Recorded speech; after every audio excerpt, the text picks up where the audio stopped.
Milovníkům prudkých pneumatik a rovných řídítek jsme na louce nad Josefovým dolem v Jizerských horách a závod ČT Outdoor Cup je víceméně pro ty nejlepší už minulostí, protože před chvilkou projeli cílem a vítězem se stal stejně jako loni Václav Ježek. Václave, byla ta obhajoba těžší nebo to bylo lehčí?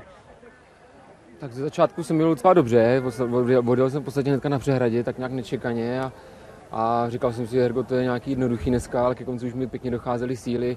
Tady z Bedřichova už to bylo na morálku, takže to bylo asi těžší než loni. Tak tenhle závod řekněme moc technicky, ale přesto vždycky přijedete strašně prošití, tak v čem je tak nepříjemný? Tak určitě tím profilem, tady to vypadá, že se jede celou po silnici, že to není náročný závod, ale ten profil je tady opravdu těžký, z toho Josefáči se musí vystoupat nahoru až v podstatě tady na nejvyšší bod, skoro Jizerek, takže opravdu to je náročný profil, pak se spadne dolů a znova se stoupá po Kasárenský ke Knajpě, spadne se do Bedřichova, zase se stoupá z Bedřichova sem zpátky, takže určitě to je náročný s tím profilem, není to vůbec jednoduchý. Jeli jste tam vepředu ve dvou, dva týmoví kolegové, jak moc jste si pomohli? Tak my jsme si v podstatě nepomohli vůbec, protože odjeli jsme sice spolu ze začátku, ale vydrželi jsme spolu, já nevím, asi 5-10 minut a pak Honza si trošku zvolnil a ten zbytek závodu jsme jeli za sebou v podstatě v minutě. Já měl minutu na Honzu, Honza měl minutu na tu zadní skupinu, takže v podstatě celý závod na morálku všichni. No. Vypadá to, že taky dost fouká, což tady na těch Jizerkách asi také musí být hodně nepříjemná záležitost. Tak ten vítr byl určitě nepříjemný, i když letos bych řekl, že foukal docela příznivě. Nahoru se jelo trošku proti větru, ten sjezd nejdelší, vlastně nejzaší část trati, tak ten se jelo proti a zpátky vlastně až na Bedřichov to bylo po větru, takže to mi trošku hrálo do noty, že jsem přece jenom měl výhodu toho větru v zádech. Tak já přejdu k druhému muži a to je Jan Stroš. Takže zase trošku stejný příběh jako loni. No určitě no, ale jsem to rád, že to dopadlo takhle. Na příští rok ještě můžu složit reparát. Tak kde se to rozhodlo, kde jste se odpojili od těch ostatních? Tak vlastně de facto tady hned na přehradě jsme zkusili vodit s Vencou a jak říkal Venca, já jsem mu nestačil, musel se trošku zvolnit a čekal jsem, že mi dojede skupina zadu. Nakonec se tak nestalo, takže jsem říkal pojedu a pak jsem to konci docela rozjelo a vydržel jsem do cíle. Kde to tady nejvíc bolí? Která ta pasáž?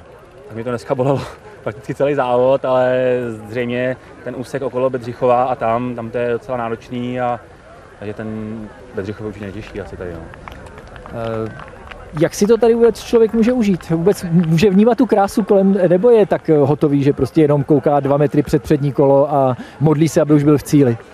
To je otázka, no. Záleží, jak to člověk pojme. Asi záleží hodně na tempu.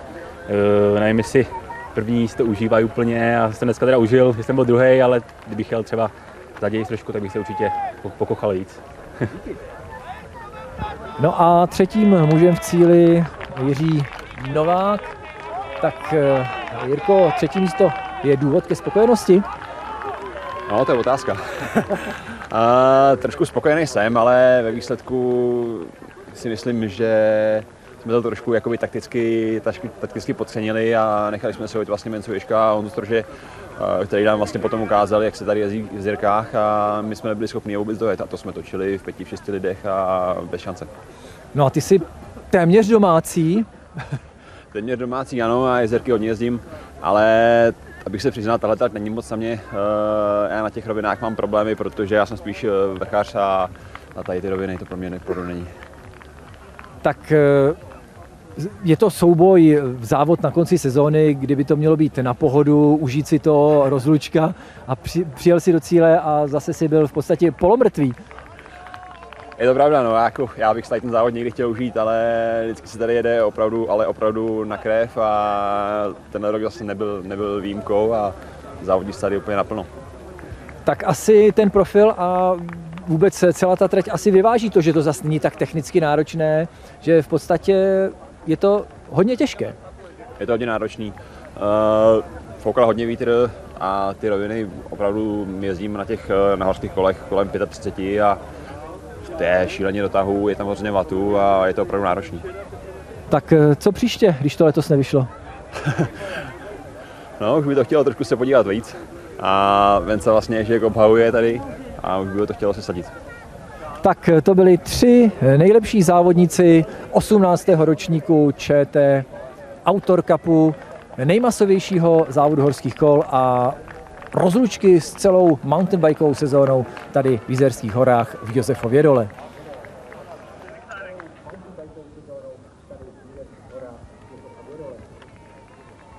No a v cíli už je také Ondřej Synek a na skvělém místě dojel do 50, tak to je určitě důvod ke spokojenosti. Tak spokojený jsem, já moc na kole nejezdím, nebo respektive spíš jenom občas při tréninku, ale nejsem žádný cyklista s mýma 105 kg, myslím, že to je asi docela dobrý. No tak v kategorii nadmetrák určitě vítězství a ještě tam byl problém.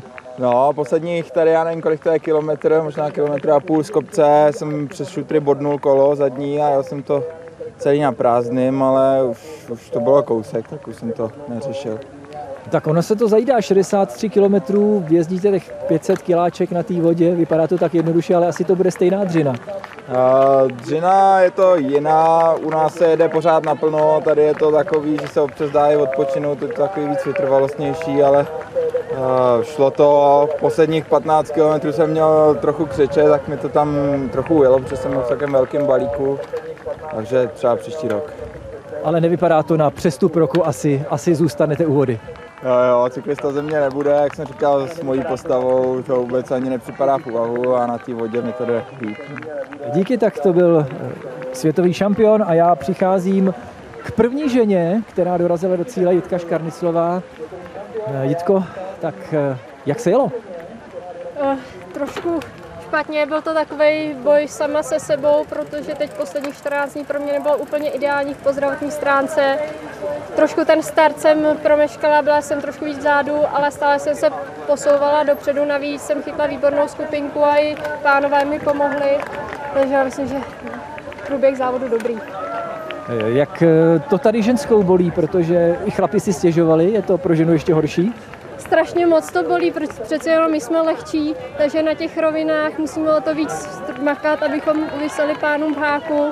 Navíc je to všechno po rovinách, žádná technika, takže pro nás holky takový hodně velký letecký den. Jitka Škarniclová, vítězka mezi ženami, no a ještě kategorie tandemů. Tak kluci, gratuluju, začneme u řidiče. Jak se jezdí na tandemu takovýhle závod? Tak, kdo neskusil, neví, o co jde, protože je to opravdu náročné, hlavně na sladění obou jezdců. A navíc i ta technika podstatně víc trpí, takže je to opravdu o perfektní přípravě kola a té souhře obou dvou jezdců. Jak jste se domluvili, kdo bude první a kdo bude jezdit vzadu? No vlastně my už takhle jezdíme několik roků a zatím prostě nám to klape takhle. On je řidič, já jsem ten motor, jsme takhle sehraní a nemá cenu to měnit, když to funguje. No tak motor, ono každý musí makat úplně stejně, protože je to spřažené. V čem je zvláštní a v čem je těžké řídit tandem? Tak vzhledem k tomu, že máme vlastně standardní brzdy, není to nic nějak předimenzovaného, tak je to o tom odhadu v těch sjezdech hlavně. Naopak na rovinkách získáváme díky velké setrvační rychlosti, kdežto v krátkých, prudkých kopcích hodně ztrácíme.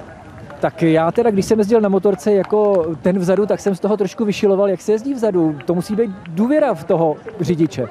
No, tak důvěra tam určitě musí být, člověk se nesmí bát, musí být uvolněný, prostě necukat mu s tím, protože to tam se všechno strašně projeví, ale ta důvěra tam je a naopak ještě ho popoháním, ať přidá, že jako zbytečně brzdí.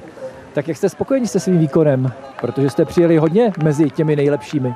Tak my jsme tady poprvé, takže jsme jeli tak spíš na jistotu, ale dali jsme do toho úplné maximum a musím klukům, co byli před náma chvíli říct, že jim spadl řetěz a my jsme na ně trochu získali, ale i tak potom myslím si, že jsme stále získávali větší náskok a už jsme to udržovali.